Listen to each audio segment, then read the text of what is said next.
شروع اللہ کے نام سے جو بڑا مہربان نہایت رحم والا ہے۔ ناپ اور تول میں کمی کرنے والوں کے لیے خرابی ہے، جو لوگوں سے ناپ کر لیں تو پورا لیں، اور جب ان کو ناپ کر یا تول کر دیں تو کم دیں۔ کیا یہ لوگ نہیں جانتے کہ اٹھائے بھی جائیں گے، یعنی ایک بڑے سخت دن میں، جس دن تمام لوگ رب العالمین کے سامنے کھڑے ہوں گے۔ سن رکھو کہ بدکاروں کے اعمال سجین میں ہیں، اور تم کیا جانتے ہو کہ سجین کیا چیز ہے؟ ایک دفتر ہے لکھا ہوا۔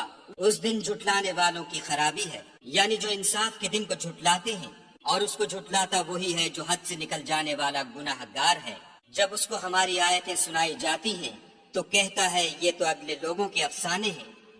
دیکھو یہ جو اعمال بد کرتے ہیں ان کا ان کے دلوں پر زنگ بیٹھ گیا ہے۔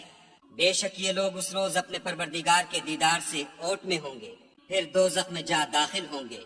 پھر ان سے کہا جائے گا یہ وہی چیز ہے جس کو تم جھٹلاتے تھے۔ یہ بھی سن رکھو کہ نیکوکاروں کے اعمال علیین میں ہیں، اور تم کو کیا معلوم کہ علیین کیا چیز ہے؟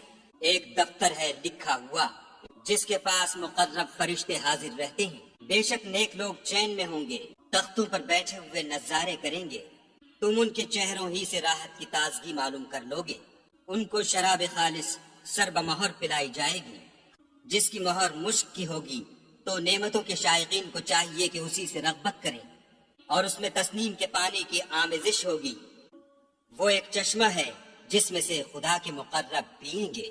جو گناہ گار یعنی کفار ہیں وہ دنیا میں مومنوں سے ہنسی کیا کرتے تھے، اور جب ان کے پاس سے گزرتے تو حقارت سے اشارے کرتے، اور جب اپنے گھر کو لوٹتے تو اتراتے ہوئے لوٹتے، اور جب ان مومنوں کو دیکھتے تو کہتے کہ یہ تو گمراہ ہیں، حالانکہ وہ ان پر نگراں بنا کر نہیں بھیجے گئے تھے۔ تو آج مومن کافروں سے ہنسی کریں گے، اور تختوں پر بیٹھے ہوئے ان کا حال دیکھ رہے ہوں گے، تو کافروں کو ان کے عملوں کا پورا پورا بدلہ مل گیا۔